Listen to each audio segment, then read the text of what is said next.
Alhaji system.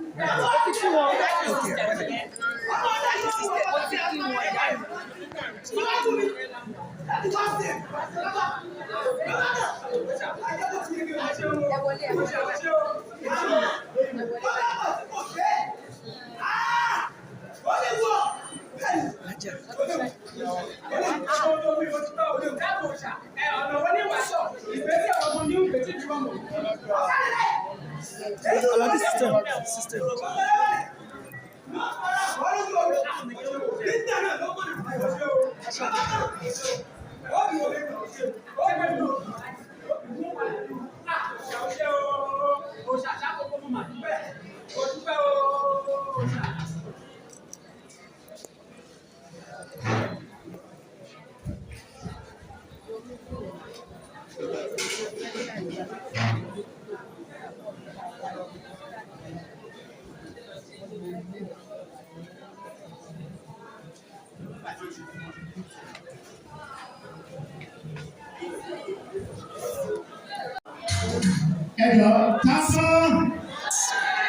Tampan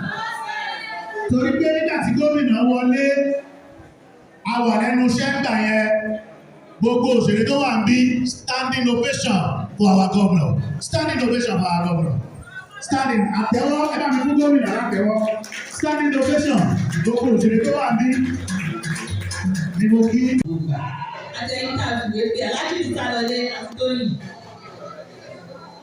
wọ́n ti sá lọ. ó kẹ́yìn wá báyìí wá pátápátá ni mo kí ní pé ẹ ṣe gan lójú òní ti wà. ọ̀rọ̀ Alhaji nǹkan wọ́n dùn ó wọ́n dàbí nǹkan tó máa fi kọ́rọ̀ sọ lẹ́kọ̀ọ́ kan pé nǹkan tó ń kálukú bá ṣe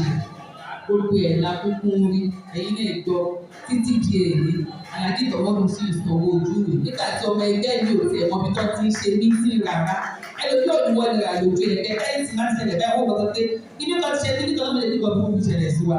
àgbàlagbà gẹ́gẹ́ ká wo àwòkọ́ṣe rere látara àwọn gbogbo kan tó ń kálukú bá ṣe báyìí ìtàn ara ẹ̀ ló ń bọ̀ ojú òní sí wa.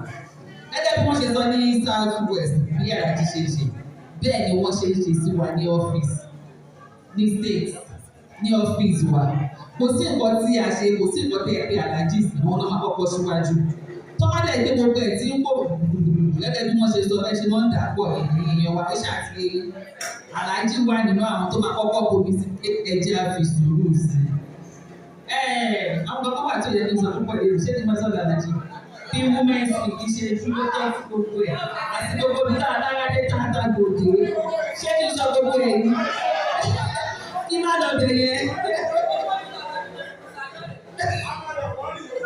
ní orúkọ Ìbàdàn South West local government wọ́n ní ká fi ẹni ní òtún ní dúró ṣé kí n sọ̀rọ̀ sókè Alhaji ṣé kí n sọ̀rọ̀ sókè ẹja fún ẹlẹ́dẹ̀ẹ́ mi.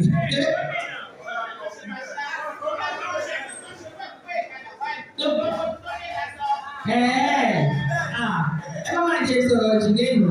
ẹ jẹ́ kó nígbà tí state bá fẹ́ ṣe lé ilé fún gbogbo àwọn àgbàlagbà àwọn àtàṣì wọn kà á pè fíìmù wọn báyìí ẹ máa wo fíìmù àti fọ́pọ̀ ẹ̀fún Alhaji mi lẹ̀ ẹ̀fún wọn lẹ̀. Congratulations, sir. Yes.